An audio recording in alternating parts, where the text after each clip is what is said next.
घर की बहू भी। इस दर का खा के उस दर से। तुम कहते क्यों नहीं कि तुम्हें मेरा साथ अच्छा लगता? सब कुछ कितना खूबसूरत लग रहा है ना।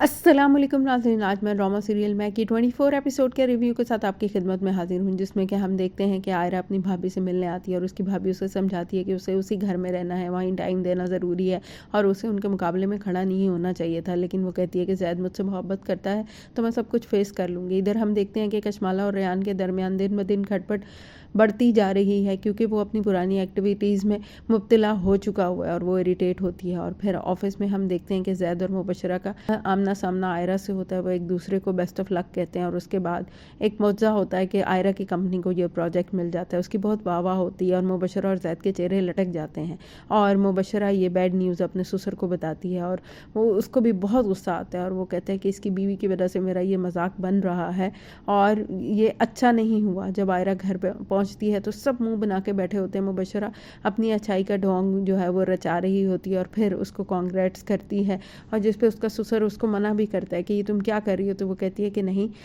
उसकी जीत है, हमें ज़रूर सेलिब्रेट भी करना चाहिए और उसे कॉन्ग्रेट्स भी करना चाहिए। फिर हम देखते हैं कि आयरा और ज़ैद जब कमरे में पहुंच जाते हैं तो वो फ़ौरन बुके लेकर आ जाती है, क्योंकि वो कोई मौका हाथ से जाना नहीं देना चाहती कि वह ज़ैद की नज़रों में अच्छी बनती रहे और इन्हीं तरीक़ों से वो बन सकती है। फिर हम देखते हैं कि ज़ैद जो है वो आयरा से नाराज़ हो जाता है और मुबशरा अपने बाप से कहती है कि वो उनकी मीटिंग उनसे करवा दे जिन्होंने ये कॉन्ट्रैक्ट उनको दिया है, और बाप को कहती है कि एक बहू ने शौक दिया है तो मैं उनको सरप्राइज़ दूंगी। फिर हम देखते हैं कि मुबशरा वहाँ जाती है और उनसे मिलती है और फिर सब गेम ही पलट जाती है और वो ये कॉन्ट्रैक्ट जो है वो इन लोगों को ही मिल जाता है, क्योंकि आने वाला अगला दिन आयरा के लिए बहुत बुरा बदतरीन साबित होता है। मुबशरा, ज़ैद और उसके बाप के लिए खुशकिस्मत तरीन और जीत का दिन होता है, क्योंकि उन्हें कॉन्ट्रैक्ट मिल जाता है और आयरा का बॉस उसको बहुत ज़्यादा बेइज्जती करके ऑफिस से निकाल देता है और उसे कहता है कि वो है ही गद्दार है, उसने अपने ही ससुर की कंपनी के लिए इनके साथ धोखा किया, हालांकि उसने ऐसा कुछ किया ही नहीं हुआ। वो बहुत एक्सप्लेन करने की कोशिश करती है लेकिन उसकी वो एक नहीं सुनता। और फिर हम देखते हैं कि ससुर बहुत ज़्यादा एक्साइटेड होता है, वो मुबशरा का बहुत ज़्यादा शुक्रिया अदा करता है और आयरा बेचारी डिप्रेस हो जाती है और अपने डिप्रेशन को दूर करने के लिए फिर भाभी के पास जाती है। वो उसको बहुत कंसोल करती हैं और उसको समझाती हैं कि कोई बात नहीं, सब ठीक हो जाएगा। और फिर हम देखते हैं कि जब आयरा और वो दोनों घर वापस आ रहे होते हैं तो मुबशरा और उसका ससुर दोनों चुपके खड़े होते हैं उसका रिएक्शन देखने के लिए। तो नाज़रीन, यहीं पे इसका इख्तिताम हो जाता है। चलिए नेक्स्ट एपिसोड का भी रिव्यू कर लेते हैं। नेक्स्ट एपिसोड में हम देखते हैं कि आसिफ साहब अपनी जीत का जो है वो जश्न मनाना चाहते हैं और उसको सेलिब्रेट करना चाहते हैं। उसके लिए जो है मुबशरा बहुत दिल लगा कर तैयार होती है और आयरा लेकिन आने से इनकार कर देती है और कहती है कि मेरी तबीयत ठीक नहीं है। ससुर उसकी बहुत ज़्यादा बेइज्जती करता है और उसे कहता है कि तुम्हारे में इतने भी एटिकेट्स नहीं है कि तुम हमारी खुशी में खुश हो जाओ।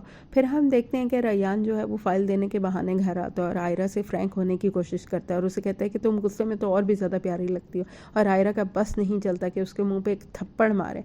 फिर हम देखते हैं एक अजीब सा सीन है कि पुलिस वाला आ जाता है, वो ज़ैद और मुबशरा को रोक लेता है। हालांकि इतने बड़े लोगों की गाड़ी को तो कोई भी नहीं रोकता, और फिर लेकिन ये दिखाना होता है कि ज़ैद के मुँह से मुबशरा के लिए बीवी का लफ्ज़ निकलता है, जिसे वो सुन के बहुत ज़्यादा खुश होती है। फिर हम देखते हैं कि ज़ैद वगैरह अपनी फैमिली के साथ बैठा होता है और कहता है कि एक और गुड न्यूज़ है, क्योंकि तुर्की का भी जो कॉन्ट्रैक्ट है वो भी इनको मिल गया। बाप कहते हैं कि मुबशरा हमारे लिए बड़ी लकी है। फिर तुर्की जाने का प्लान बनता है और कहते हैं कि तुम और मुबशरा जाओ। हालांकि ज़ैद हेजिटेट करता है, वो आयरा को साथ लेके जाना चाहता है लेकिन बाप साफ इनकार कर देता है, क्योंकि वो नहीं चाहता कि अब वो मुबशरा से दूर हो। और मुबशरा भी बहुत खुश होती है क्योंकि वो आहिस्ता आहिस्ता जो सब कुछ चाहती थी वो अचीव करती जा रही है और आयरा बेचारी डिप्रेशन का शिकार होती जा रही है। इधर हम देखते हैं कि रेयान जो है वो कशमाला को इरिटेट करता रहता है और बाप कहता है कि बाप जो है वो ज़ैद को कहता है कि वहाँ पर जाकर तुम लोगों ने एक ही कमरे में रहना, क्योंकि उनको पता है कि तुम और मुबशरा मियाँ बीवी हो। फिर ज़ैद जो है वो आयरा को फ़ोन करता है और बाहर लेकर जाता है और आखिर में बताता है कि वो तुर्की जा रहे हैं।